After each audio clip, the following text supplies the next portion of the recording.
ناخد معايا على التليفون نجم خط وسط نادي الزمالك ابراهيم صلاح. ازيك يا ابراهيم؟ الاسلام. ازي حضرتك؟ ازيك يا حبيبي؟ حضرتك وضيوف حضرتك الكرام كابتن احمد وكابتن محمد. كنا لسه بنتكلم على خط الوسط ودور خط الوسط سواء ابراهيم صلاح او نور السيد، وكان هناك اشاده كبيره من الكابتن احمد الكاس والكابتن محمد صلاح باداء دوركم الهجومي والدفاعي. يعني قول لي انتوا شفتوا ازاي المباراه النهارده، وايه الفرق ما بين الشوط الاول والشوط الثاني؟ وانا هركز دايما على الفرق ما بين الشوطين. اتفضل يا كابتن.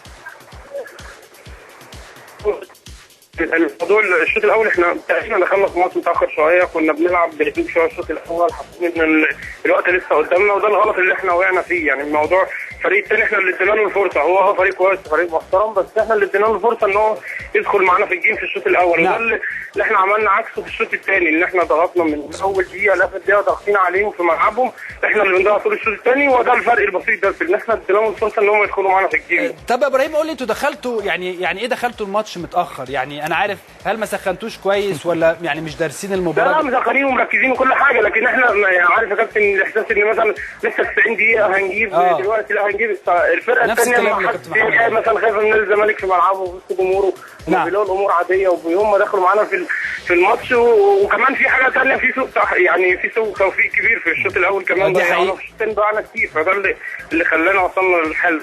ابراهيم يعني انت شايف ادائك انت ونور بسم الله ما شاء الله في تطور، ويعني الاول ما كنتوش بتهاجموا بطريقه جيده، دلوقتي بقيتوا الحقيقه بقيت الامور يعني دايما انتوا خط او همزه الوصل ما بين الدفاع والهجوم. انتوا ازاي طورتوا مستواكم؟ يعني انا متخيل ان ابراهيم صلاح ونور السيد يعني هم سبب كبير جدا فيما وصل اليه اداء نادي الزمالك الفني.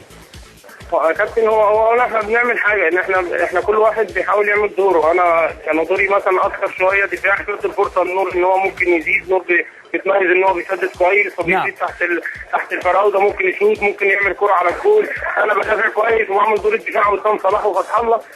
احنا بنعمل دورنا على اساس نخلي ان اللعيبه اللي قدام تبقى اكثر شويه ان هي بتهاجم، فده اللي بيخلي احنا لما بنعمل شغلنا الفرقه كلها بتظهر بالشكل الكويس اللي احنا فيه. يعني مش احنا بس اللي بنعمل الدور ده، زمايلنا بيساعدونا في الناحيه الدفاعيه، وزمايلنا برضه واحنا بنساعدهم في الناحيه الهجوميه، فده اللي بيخلي شكلنا كويس، واحنا ده اللي احنا بنعمله، ما بنعملش حاجه اكتر من كده.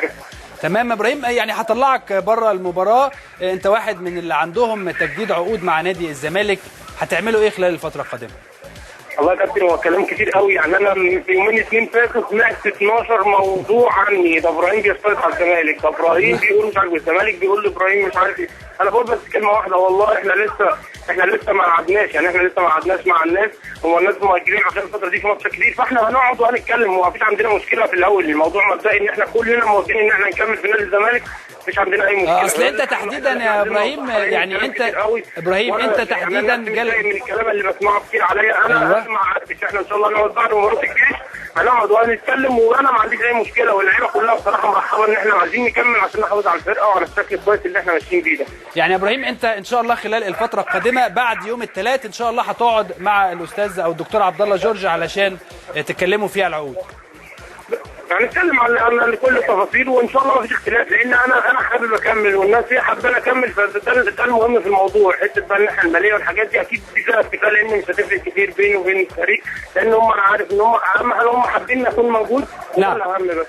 الحقيقه كلام محترم من لاعب محترم ابراهيم صلاح لاعب نادي الزمالك. اشكرك شكرا جزيلا على وجودك معانا. الحقيقه برضو يا كابتن يعني مش هقدر ما اخليكوش تعلقوا، كلام محترم من لاعب محترم. هما كلمتين. اتفضل. شوف اللعيبه دلوقتي بتتكلم ازاي. من سنتين ثلاثه كانوا بيتكلموا يقول لك اصل احنا ما خدناش فلوس، اصل المستحقات متاخره. ده بيقول لك مش هنختلف. نعم. وانا حابب المكان دوت. فده يطمن الجماهير ان احنا دلوقتي عندنا فرقه بتحب نادي الزمالك. نعم. ونصها في منتخب مصر.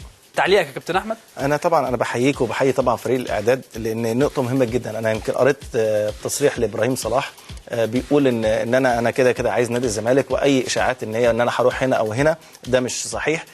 بس كان مهم قوي ان انا اسمعه بالصوت. بالظبط. يعني ممكن الكلام ده ممكن يكون مثلا